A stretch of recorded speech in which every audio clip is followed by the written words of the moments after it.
cat in the wall, eh? Okay, now you're talking my language. You ever drunk Baileys from a shoe? Oh, great. Thanks, Mother, for replacing the baby aspirin with LSD. How much you want to make a bet I can throw a football over the mountain?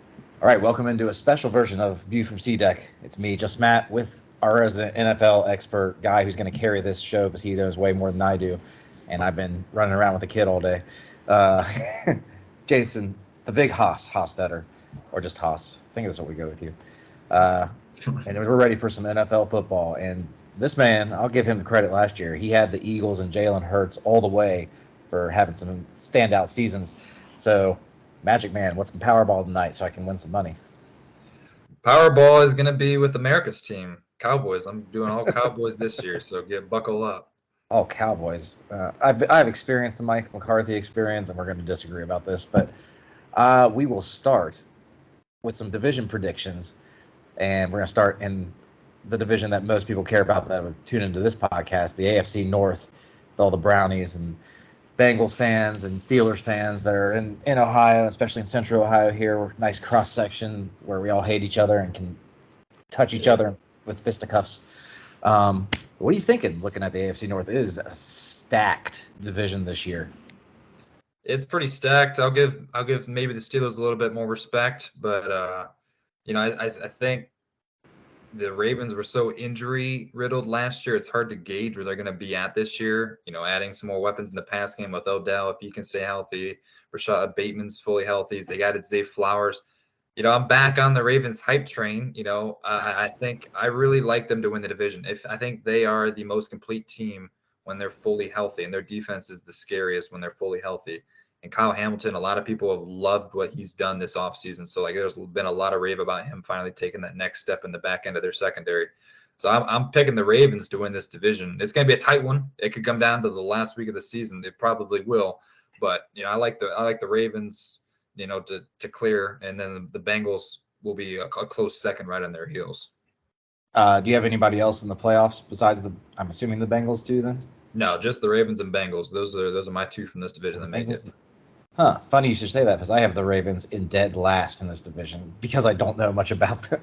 No, I mean I know much about them, but we don't know what they're going to look like. Oh yeah, no, it's totally respectable and fine. I think if you have them last because there's a lot of uncertainties with injury. Even Lamar, like one of the best quarterbacks in the game, just can't stay healthy. And Dobbins, literally, you go down every position, they have injury concerns. So yeah, they do, and they've had injury problems the last 2 years. Their whole team seems to get hurt at all times. But you and I are both Eskimo bros in fantasy. We both have Lamar on our respective fantasy teams, so we are tied to him a little bit. So I kind of hope I'm wrong, I guess. But I don't know how Odell plays in that locker room. It just seems like they're due for a setback.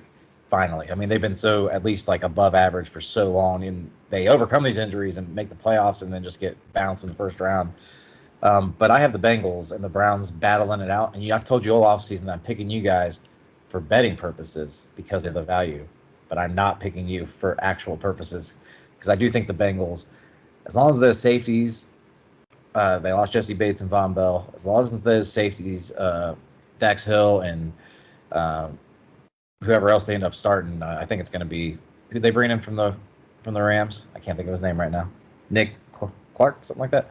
Anyway, sounds stupid right now, but as long as they hold up, the Bengals D should be really nice. Front seven's all back basically, and they've added a little more depth, drafting Miles Murphy, and then the offense is ready to take the next step with Orlando Brown. They might actually have a competent O-line. They say Jonah Williams has actually looked good at right tackle, which is a lot of people thought he would play anyway in the NFL. So there could be huge improvement on that side of the ball, and as long as they stay around where they were on defense, they should be pretty nasty. But the Browns, I love their talent. It's just is Deshaun was last year what he is after all this time, as he could be, but I'm banking on it not quite being. And you guys went 7-10 with that disaster at quarterback last year. Basically, I don't think it can be worse than your QB play was last year, and you're still more talented. And you brought in some help on the D line and interior finally. So I don't think you're worse anywhere. Just is Deshaun worse? But I'm banking that he's not good enough to get them past the Bengals. But I have them both in the playoffs. I have the Steelers finishing third ahead of the Ravens. For me, for the Browns, I just can't get past the coaching, the play calling, and just the inconsistency until I see it. I've seen it out of the Ravens. I've seen Lamar be an MVP. Like, I've seen that from them. I just haven't seen Deshaun in so long. And bringing in all these new guys, you're going to gel, you're going to click right away. I'm not seeing. I think the Steelers finished last just because I'm not seeing the Kenny Pickett hype, and I just don't think they have enough talent on the offensive line to really carry it and protect him, for a whole season. So I'm picking the Steelers dead last. I'd be surprised if they won 8 games. I can't wait to get Greeny on here so he can refute that and get through his hype.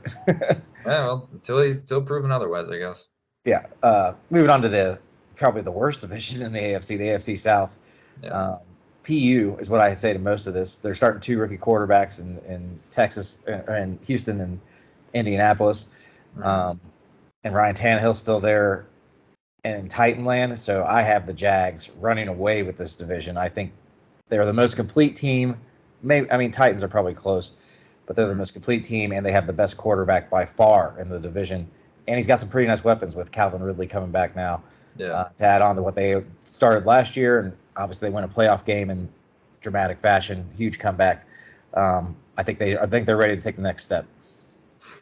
This is my first hot take. I've got the Titans. Colts. No, I've got the Titans clearing this division, and I've got the Jaguars going second, but they missed the playoffs. I think this was such a closely battled division last year, and I think it's going to come down to the wire again, but I think the Titans get the edge. I think Hopkins was the piece that put me over the edge for the Titans. You can have Traylon Burks, who's a good second-year wide receiver, can take the next step now that the pressure's off of him. Their defense with Vrabel has always been – not many people can name a couple more than 2 or 3 guys on that defense, but year in and year out, they step up and perform, and just they're suffocating at times. And you got Derrick Henry, he's just shows no signs of slowing down. So I'm going Titans, and then I don't care. The last 2 Colts Texans can fight for the last place in that, because that is hot garbage. Yeah, I'm on the Derrick Henry could fall apart at any moment bandwagon though, and the Ryan Tannehill sucks bandwagon. Do you think? He does. Yeah. You think you're as a Buckeye fan though? Anything the Stroud shows anything, or are the pieces around him just too shitty, basically? They are so bad. Like at a certain point in time, you have to fear for his life, because he's got no help.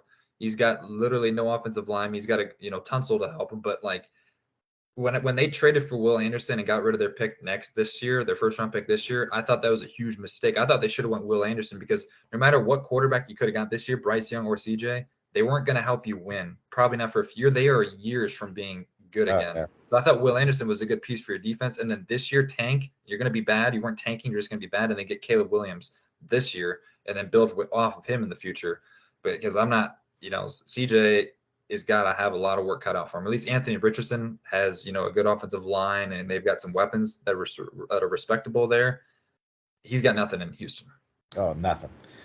All right, now maybe the second best and what should be a very highly followed division, the AFC East, with last year's preseason darlings and through most of the season's darlings, really, the Bills, trying to hold off the Jets and Dolphins, and I guess Bill Belichick. that part should be easy, holding him off. But the Jets adding Aaron Rodgers and some other nice pieces, Dalvin Cook. They've retooled offensively. They have actual weapons now. Their defense was actually pretty good last year. They started off hot last year and then just completely fell apart at the end. Dolphins made the playoffs and actually gave the Bills a game. And as long as Tua was healthy, they were a good team. But obviously that's a huge question mark, because a concussion can just happen any given play. And once you're prone to it, you're prone to it. And I just think the Pats stinks. We're not going to talk about them, really. Sorry, Bill. But I had the Bills still winning, but I don't feel confident about that. But I have the Bills and Jets both making the playoffs. I'm not confident in the Dolphins. They're already having injury issues with Jalen Ramsey. If he was healthy, I'd say they'd have a good shot to win the division. But they're already banged up a bit. Obviously, if Tua goes down, they're in trouble as they were last year. So I'm going with the Bills, but I don't feel great about it, because the Jets with Aaron Rodgers, I just think it'll take time for them to gel a little bit on offense, that they won't quite be able to keep up with the Bills early. I think it's going to take so much time that the Jets miss the playoffs this year. I've got the Bills and Dolphins making the playoffs out of this division. I like the Dolphins roster a lot. Jalen Ramsey might be out for a while. and when he comes back, that's a huge boost. But I think that Mike McDaniel's in there. He's done a really good job, and he's shows that he's actually competent of making strong decisions, even though he's not competent in holding two out when he should have held him out. I like the Bills and Dolphins. I think the Aaron Rodgers hasn't shown an ability to really cope with the media and cope with all the outside noise a whole lot. And he's going to the biggest market in sports in New York. I don't know how that's going to mesh well with him and holding all this media coverage around him. I just think, and I don't really like their weapons. I don't like their weapons on offense. I like Garrett Wilson, but I don't think that they are elite enough to really carry them over the elite defenses in that division, especially New England, who year in and year out gives people fits no matter how bad their offense may be this year with Mac Jones. It's going to be really bad. If you didn't see the Juju, it's going to be bad. Yeah, they're going to finish last. It's going to be real bad. Yeah. But Aaron Rodgers loves attention from the media. It's not gonna make him falter. Yeah, no, I think it's as much all. As he says he doesn't. He loves it. I think it's all going to stack up and pile and be a hot dumpster fire that the media is just going to suck up. That got very sexual. All right, we'll move on to the AFC West. Yeah, this has been the Chiefs' division forever. The defending champs. They're the team to beat for everybody. And as much as I wanted to put the Chargers ahead of them this year, just because of the Chris Jones situation and Travis Kelce now being injured, so they may come out slow. I just can't do it until I see it actually happen. And also, I don't trust Staley for the Chargers as a coach to actually lead them anywhere. So I have the Chiefs and the Chargers, though, both making the playoffs because those two offenses are going to be nasty, and they're both talented on defense. When everybody's there with Jones holding out for the Chiefs, though, and Bosa always being hurt for the Chargers. And then I have, the Broncos and then the Raiders, but I don't have any trust in Russell Wilson actually being good again, even under Sean Payton. And I think the Raiders are just going to stink to high heaven, to be honest. I can't interest you in the cyborg Jimmy Garoppolo? No. Oh, and a guy who couldn't throw it deep anyway, who has had multiple shoulder problems no. Yeah. No, I've got the same breakdown as you. I think Chiefs and Chargers, and I think both of them make the playoffs from this division because I think the Chargers offense, even adding Quentin Johnson, another dynamic big red zone threat for Herbert to throw to. Their offense can be really nasty in their defense, with Derwin James, one of the best safeties, and Joey Bosa. I like the Chargers. I just don't think that there's enough really there for us to take away from the Chiefs yet. I think that they've got a bunch of nobodies on offense from a realistic standpoint, but Mahomes just makes it click, and he's the best player in the sport right now. And I don't think you can take away from what they've done and say, oh, the Chargers are going to win this year until we actually see it. So yeah. So top seed from the AFC, who you got coming out with the home field in the bye? I'm rocking Chiefs. I think that they just have enough foundation there. They're riding high. Foundation and schedule helps out for a lot for them because they get the Broncos and Raiders a bunch of times.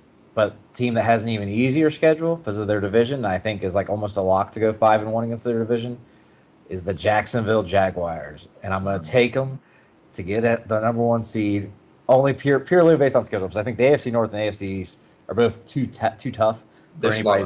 They're going to beat each other up, and your 11 wins is probably going to win the division there.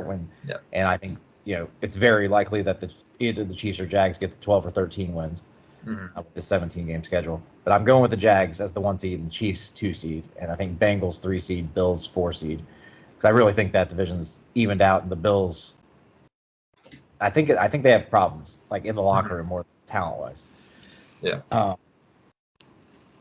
Moving on to the NFC though, and we'll start in the NFC North. Kind of go in the same direction here. For what I think is a very even division, also, but I don't think the teams are that great. But they're not bad. It's like 3 kind of good teams, and 1 team that could potentially be kind of good, but a lot depends on what happens with another Ohio State QB, Justin Fields, if he takes the next step or not. Yeah. And because they seem to improve themselves. But I'm going to be a little bit homerish here, take the Packers to win the division because I think the Lions are getting way overhyped. Yeah. And there's always, I always say this all the time, and Indiana's the one, and the Indiana Hoosiers football team from the year they finally were good in the COVID year. And I said, they're going to stink next year because everybody's going to actually game plan for them in the offseason. They get the extra hour a week of game planning. That's going to happen to the Lions this year. Nobody's going to sleep on them when you're this big of a. I mean, they're a pretty big favorite in Vegas to win the division. So I think the Packers. I've liked what I've seen out of Jordan Love in the preseason enough to think that they'll be. I mean, I don't think anybody's going to be great. I think 9-8 is going to win the division again, maybe. Than last year because the Vikings were extremely lucky in one-score games during the regular season. But I have the Packers and then the Lions second. But I only have the Packers coming out of this division. I think the division beats itself up also, just because I think there's holes on every team.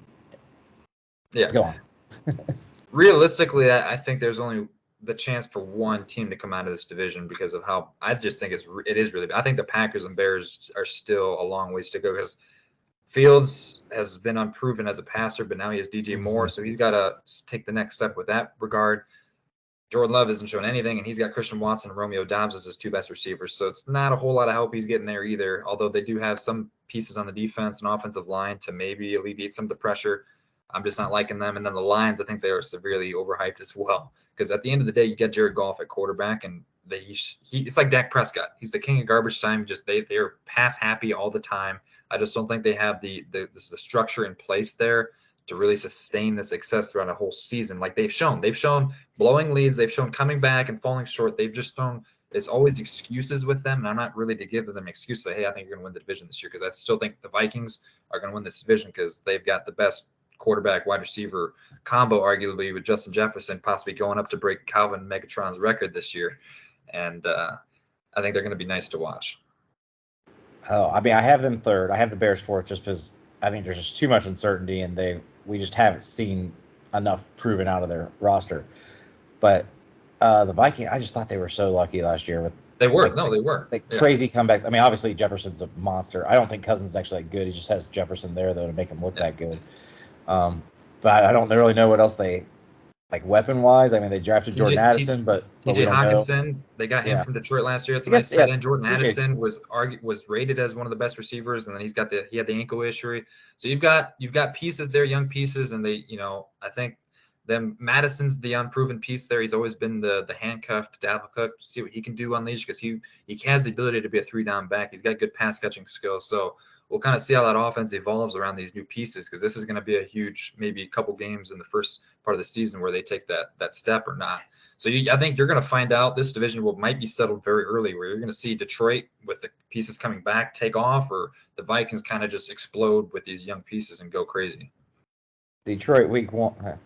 This is Wednesday night, tomorrow night, or tonight, I guess. This will be posted Thursday at the Chiefs to start out. I don't know how they're taking off if they lose that game. Right, no Kelsey, but yeah. We'll move to the NFC South, but I only have the Packers. So NFC South, terrible division, wretched quarterback division. When Derek Carr is almost for sure the best quarterback in the division, that's a bad sign. And they were terrible last year, but they made the playoffs. Yeah. They lost. Did the Bucks make the playoffs? Yeah, the Bucks made the playoffs because they lost the Cowboys. Yeah. So no, a million-year-old Tom Brady still won the division last year at like 8-9 or something dumb. So it got even worse though. They've downgraded to Baker. I think the Bucks and the Panthers are just too far away to win anything. The Saints and Falcons have the two easiest schedules by most people's computer models in the entire NFL, mainly because they get to play the Bucks and Panthers 4 times, and then each other. But I'm going to go ahead and roll with the Falcons fighting their way back, going worst to first.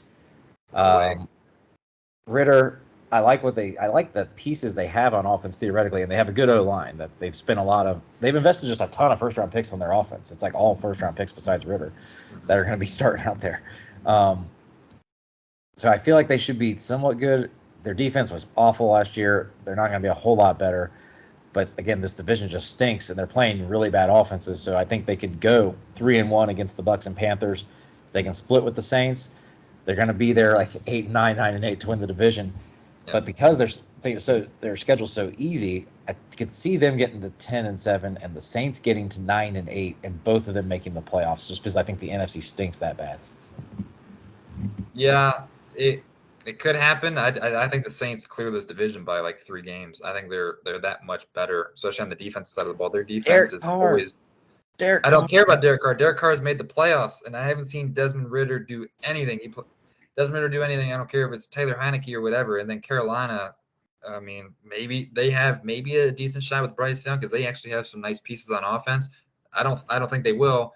Buccaneers, like there's a lot of uncertainty with this division because Baker is an NFL quarterback for a long time. Like he has made the playoffs just like Derek Carr. That's why these quarterbacks in this division are the turning point for a lot of these teams to see if because the Buccaneers, they just got rid of Tom Brady. Yeah, there's been a couple other pieces, but they still have Mike Evans. They still have Chris Godwin. They still have most of the people on their defense. There still could be a wrecking force in some of these games if their offense can just keep them in it and be sustainable enough. And Baker has shown that at times. And there's a lot of this. It's been a division couple might be years. the most interesting to watch from how it shapes the NFC playoff race. It's been a couple years since Baker showed that, though. I mean, Yeah, who's the local insurance company down there that he can do commercials for, though? don't know. I don't know if anybody would take that. Actually, I don't think you can get insurance in Florida anymore. They don't insure anything. They won't insure your house. I know that. Yeah.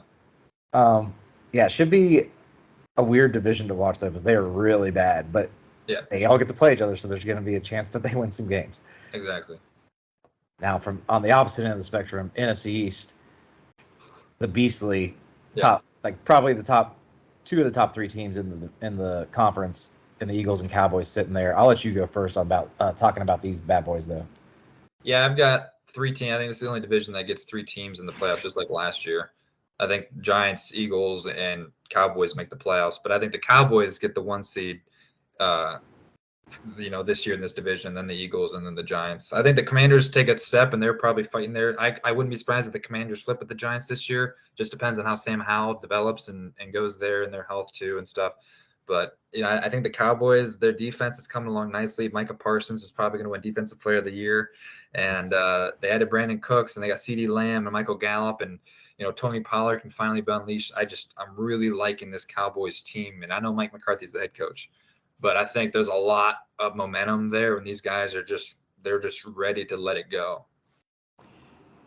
Yeah, I don't like Mike McCarthy, and I'm not a huge Dak Prescott. I wonder why. And I'm not a huge Dak Prescott guy either. So I'm not, but I am sold on their defense like you are, and Micah Parsons. I have him as my Defensive Player of the Year. Yeah. And they do have a lot of talent. It's great that Pollard, I love Zeke, and I think they should have kept him or brought him back and just had him. At a minimum, yeah. Because I think that would have been fine. And I still just think the Eagles are the best team, though. I trust Nick Sirianni a lot more. I trust Jalen Hurts a lot more to just make plays to find ways to win games when Dak seems to not find ways to win games. Besides that first playoff game, but that's against a terrible Buccaneers team. Like, they're just bad. Mm-hmm. So I think the Eagles, even though they lost a ton on defense, they did draft it all. They basically have Georgia's 2021 defense coming out there for them. Yeah. We'll see how that works out. I'm not quite sure it's going to work out the way they think it is, but I still think they have enough talent across the board to eke out the division. But the Cowboys are going to make the playoffs easy again. I feel like it's just like their lot in life to never quite get the home field to get through the playoffs, to get the easy road through the playoffs, so they end up having to play just too many tough games. I don't think the Giants. I'm not a Daniel Jones believer. I do like Brian Daboll a lot, and they've done some okay things, but they were like stupid hot to end the year. And I don't think it's I don't think it's something they'll replicate. They're going to like 8 and 9, and then Commanders bringing up the rear. So do you think only 2 teams make the playoffs then, or do you Yes, I just have Eagles and Cowboys. So I had Falcons and Saints from the South both making. You don't think that you think that it's more likely that the Giants and Commanders are closer to the level of the Falcons and Panthers than, or because I think they're a tier above them, so that's why 3 teams get in. I think the Giants will be in contention to make the playoffs. I think they're going to 8 and 9 and just miss it. Okay. And I don't think the Commanders are good. I don't think Rivera is a good coach anymore. And Terry McLaurin's already banged up with something that could affect him the whole year. That would be. He's like by far the best. He's playing this week, baby. Turf toe. He's over it. Turf toe is real easy to get past, especially when you just run all the time. Moving on to the NFC West, though, and the 49ers and Seahawks are by far the class of this division. We don't even – the Rams, they don't have the talent anymore. They mortgaged the future, and now we're here at the future. to win that championship, but it was worth it. Cardinals, they just stink. And no Kyler for the first 6 games. They're going to be like 0-6. They're probably the worst team in the league, top to bottom too.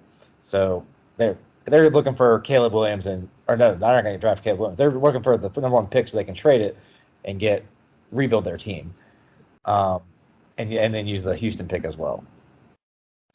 I think could be very interesting because a lot of people are taking the Seahawks to win the division, and betting wise, it's like that. I would probably go with that bet because of the juice. But the 49ers just brought back Nicky B, 5 years, $170 million.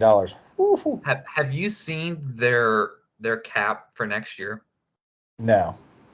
They were like the cap I think is like 240 or 230 somewhere around there. Yeah. They were at 190 before they just signed Bosa.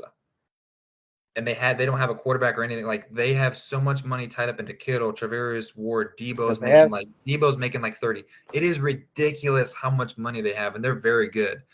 But Seahawks are winning this division, baby. No. Brock Purdy, though, is who they have, why they can afford to pay these other guys, because they're paying him Mr. Irrelevant money. And I think he's good enough. And they seem pretty happy with him, obviously, since they traded away Trey Lance. Yeah. Plus, they have Sam Darnold backing up. What could go wrong? I was right about Trey Lance. Trey Lance was hot garbage to begin with. And if they hadn't been so good, these guys would have been hung and quartered in San Francisco for trading away everything that they did to get Trey Lance, only to trade him away for nothing 2 years later to an NFC team that you will probably play for years to come in the playoffs. That doesn't get talked about enough. But the Brock Purdy hype has got to come to an end. No. His elbow was severely messed up, and I just don't think that there's enough there talent-wise. I think that there was a lot of just allure and missed with him. I didn't see it. I don't understand how it happened, and I have to see it happen again because I really like the Seahawks and what they're adding there. And I'm just liking this little Njigba ad and Kenneth Walker and Charbonnet, a little dynamic 1-2 combo, and they added some pieces in the secondary, and they get Jamal Adams back in their secondary. There's a lot of and you got Pete Carroll, who's one of the best coaches, and he's been there, done that, and Kyle Shanahan has too. But I really like the Seahawks, and they're both going to fight 1-2, and the Cowboys get the number 1 seed in the NFC, but 2-3 are Seahawks 49ers in my eyes. Oh, over Eagles. Yeah. That's interesting. Just because they have easy wins in the Rams and Cardinals, I think that's just going to inflate both of their records a little bit. If last year was the real Geno, it's going to be real interesting. Yeah. But last year I had the 49ers as the number 1 seed, and they almost did it. Mm-hmm. I have them as the number 1 seed again. Go Niners, baby. Well, not really. But I believe in the talent of that entire team and the Kyle Shanahan system on offense enough that they just keep rolling. I mean, it's just like them and the Eagles. Like, I can't pick against them until I see somebody actually overtake them. Because I think they're just by far the 2 most talented rosters besides the Cowboys. But the coaching quarterback, I don't trust there. I trust. I mean, Dak's probably better than Brock Purdy, but Shanahan's such a better coach than Mike McCarthy. It's not even funny. So I gave it away though. My top seed is the 49ers. You have the Cowboys getting up there. So we'll do the awards before we get to our Super Bowl pick here. MVP, I went with the plus 1,600. I have the Jags becoming the 1 seed. If they do, he's gonna win it. Trevor Lawrence is gonna. He was the number 2 fantasy quarterback in the entire NFL the last 10 weeks last year. He was on fire the second half of the season. Then he leads the crazy comeback in the playoffs. Then he's adding Calvin Ridley on offense. They did lose their tackle to the Chiefs, but they have enough pieces, and I think Doug Peterson's a really good offensive coach. So I'm a believer in what's going to happen with Trevor Lawrence, and he'll be the MVP. And even though I hate him for being a Buckeyes fan, I think, my MVP, I'm going with Justin Herbert. Even though I've got the Chiefs win that division, I just don't think Mahomes' stats are going to line up with an MVP type season. I just think Herbert, with these pieces now finally starting to click in this offense, I think they're going to just inflate his numbers. I'm really tempted to go with Burrow, but I just think the defenses in the AFC North are too tough for him to let him get 5,400 yards and a bunch of touchdowns. I just think Herbert's got the much easier path to get these, especially playing out west in the warm weather all year round. I think he's going to get the nod at MVP. And Kellen Moore likes to throw it around the yard for sure. Yes. That was a good ad for them to get that. Offensive Player of the Year, I am going with Jamar Chase, who is the favorite right now. I think he had a great year last year despite missing 6 games with his hip injury. And I think there'll be some, unless Justin Jefferson does go and break Megatron's record, there's always voter fatigue you have to worry about. So that's why I'm taking Chase. I think he's just special. He and Burrow have something special. The only problem is T. Higgins may take a lot of his touchdowns. He's bulked up to be a huge red zone threat this year. And obviously he's coming into a contract year too. But I'll take Jamar right now because I think he's got a nice 17, similar stats to what Justin Jefferson put up last year, but not as many catches. Yeah. No, I'm going with Justin Jefferson. I think he's gonna break the record this year. Maybe a hot take, but he was really close. Or Cooper Kupp was really close, and I just think that the evolution of the NFL, 17 games too. Yeah, exactly. I think the evolution of the NFL is going to get to the point where they're just passing. I think this year he breaks it, and for that they're going to give it to him. Just give him the nod for it. Yeah, I'm about to get really chalky with these next 3 picks though. Defensive Player of the Year, Micah Parsons. I think he's just due. Yeah. Dude's a freak of nature, and they're going to be really good this year, and he's going to get a lot of credit for that. And I don't know if Bosa missing the entire preseason, I don't think he'll get off to a super fast start because of that. The pick I almost made but he's second betting favorite, is Myles Garrett. Because he should be now that he's got some relief, some help on the other side. It's going to be harder to double team him, and you can do more with him. See, I've said that before. Like last year, I picked Myles Garrett, and Clowney couldn't stay really on the field, and I just don't think he's shown the ability to give 100% throughout the game, and that was the big knock on him coming out of college, was his effort. And watching the games, he does take some plays off, and he still racks up 15 sacks in a season, but I don't think he's able to get to that 18 or 19 sack mark that's going to put him at Defensive Player of the Year nominee. And so I don't see him getting to it. My Defensive Player of the Year is Micah Parsons too, because I just think he's hungry at the bit. The media wants to give it to him. The Cowboys are ready, and they're my Super Bowl pick. So I like Micah to get that. All right. Offensive Player of the Year. Offensive Rookie of the Year. I drafted him first round in my fantasy draft just moments ago. I'm taking Bijan. They love to run the ball. I don't really trust that these quarterbacks, Bryce and CJ and them, they're on terrible teams, I think, and in not great situations, and haven't looked particularly good in the preseason either. But Bijan's going to get all the work he can handle. Jahmyr Gibbs would be a good pick, but I think he's going to get touchdown vultured by Dave Montgomery a lot, and maybe Jared Goff isn't that great, and if they underachieve, he's not going to get the narrative behind him. And I got the Falcons winning the division. Bijan's going to play a big role in that, so it goes hand in hand. And he is the heavy betting favorite. With Bryce Young's the only one that's really even close to him. Yeah, I'm gonna go sneaky route here, but I'm gonna go. Man, I was really tempted to go with Jordan Addison, but I'm gonna lean towards Zay Flowers, because I think Lamar, if he stays healthy this year in the passing game, and you've got Odell and Rashad Bateman, I think Zay Flowers, they may be able to take that passing attack to the next level, because he has come out this year multiple times, and their point of emphasis this year is to get the passing game going. And I think that's maybe what takes them to the next level. I'm really split between Jordan Addison, because I think if Jamar or Justin Jefferson gets to that level, I think he'd need a lot of help on the other side, and I think their just passing game would just go nuts with those two. So it's really close, but I'll lean Zay Flowers for now. Okay. I kind of like that Jordan Addison pick now you say that. Defensive Rookie of the Year. Defensive Rookie of the Year. This one, I wanted to pick Devin Witherspoon, and then he hurt his hamstring. And so he may be out to start the season. But he's going to be on a good team. He's going to be a big part of their defense. If they end up being like a 1 seed type or in the battle for the 1 seed, then he definitely will have a shot, just because if their defense improves with him. But with the hamstring injury, for a guy that's got to run all the time, I don't love it. So I went with the chalk pick, Will Anderson, even though I think it's going to be tough on him because his team's going to be so bad. He's already looked great in the preseason. He's going to create havoc. I expect around 10.5 sacks for him, and a lot of havoc plays that he creates, because the dude's just a freak. He was best player in college last 2 years, I think. Yeah. Period. This is such a terrible year to pick this, in my opinion, because although Witherspoon was possibly going to be my sleeper pick too, but he's hurt. Jalen Carter is really interesting because he's shown some flashes too, but they're so deep at the defensive line that he's not going to get enough snaps.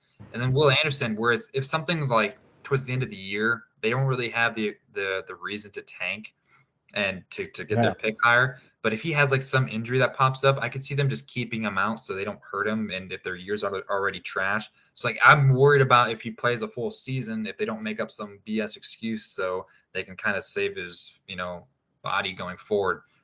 But with that, I can't deny his talent, so I'm going to go with him too, because dude, that one play that he had and the coming up the left side and blowing that up the last preseason game, I've got me excited because I if I was an NFL GM, I thought it was a stupid to not pick him number one. I don't care how good of a quarterback how badly you needed a quarterback. I thought he was the de facto number one pick, and I really like him. Oh yeah. If I was the Bears, I mean, I guess they needed to recover some draft capital, but I probably would have just stood there and took him. Yeah, me too. Yeah. Because you're not going to get those kind of guys just rolling out all the time. Yeah. And yeah, like for Carter, it's hard to accumulate stats as D tackle anyway in the NFL. Exactly. And it's a cornerback and D end award pretty much. So yeah, I think it's more of a cornerback award than anything. But that's why I wanted to pick Witherspoon. But yeah, once he got hurt, not in the cards. All right, Super Bowl picks then. I'll let you go first on this one because that way I can end this thing on a bang. Yeah, I already alluded to one of mine. That was the Cowboys. I've got the Cowboys. I just think that they're ready. I think that they're just poised to make this next step. I don't know why I would try to buck the trend now when it's been going against them for so long. I just think that there's a lot of excitement for me watching them. And for me in the AFC, I just think the Chiefs just have something magical going. I think they're trying to build this dynasty that's going to last for as long as Mahomes is there. So I've got the Cowboys, Chiefs, and I'm going to go with the Cowboys as Super Bowl champions and break this long curse of Jerry Jones and get his little Netflix special rolling on the right chart. Even though I don't like Cowboys fans and don't like the Cowboys, I'll roll with the Cowboys this year. Jerry Jones does not deserve this whatsoever, and I don't think Mike McCarthy's winning with Dak Prescott. He needs Pat Mahomes. If he was lined up for the Cowboys, sure, but the only reason the Chiefs are hard to bet against because of how good they are, how tough they are to beat in the playoffs with Mahomes being that good. And home field advantage, usually, yeah. Oh, it's like saying it's the Patriot Brady thing too. That when you're always getting now, you don't get the bye if you're not the one seed. And I don't have them as a one seed this year. Well, they so will. I think it'll make it tougher. And there's been a team that's been a thorn in their side. Hear that Bengal growling, baby. I think this is finally the year. They almost switched with the Chiefs there the last 2 years. I'm feeling the 1980s coming back though. It's 1981 or 1988. You're sitting there drinking the old Huda Paul, and you're watching the Bengals take on the 49ers in the Super Bowl. But it's not Joe Montana out there. It's Brock Purdy. So, therefore, the Bengals finally win a Super Bowl and take down the 49ers 23-20 because that's what the score is in like every Bengals Super Bowl game. Bengals win 23-20 on a last-second drive by Joe Burrow as he gets out of Nick Bosa's grasp and hits Jamar Chase for a game-winning touchdown. Boom. Yeah. A man can dream. Let me dream, Jason. Let me dream. But any other big thoughts coming into this season? Anything? There's nothing that crazy. There's no big rule changes this year. Finally. Yeah, nothing crazy. There's just a lot of quarterback kind of carousel, kind of like in the college football world, kind of how it elevated some of these teams unexpectedly. Yeah. It's kind of leveled the playing field. You could see that last year was kind of lopsided heavies and unfavorites. I think, you're looking around the NFL and you might start to see a lot of like 9 and 8s, 8 and 9s make the playoffs. And I think it could be like the NFC South. I'm telling you, you got to watch that division and see if I wouldn't be surprised if 2 teams make it out of there too, but it's this quarterback controversy at these teams and how this is going to play out. I mean, there's only like 5 or 6 teams that I think have like no chance of making the playoffs this year. Yep. Just it's a lot of because they're starting like a rookie quarterback behind a team that has no like talent. Like they're just like bottomed out teams. But yeah, there's a lot of like 8 and 9-ish type teams I feel out there that even like some people think are good and I don't think are that good. And some people think are bad, but I don't think are that bad. And I think they're all just kind of melded in the middle there because I think the Bengals, Chiefs, Cowboys, Eagles, 49ers, maybe the Bills. They have the talent top to bottom, though, that these other teams don't have, and they have good quarterbacks for the most part. Yeah, Maybe not. it's the saying's true as ever. It's a quarterback-driven league, so.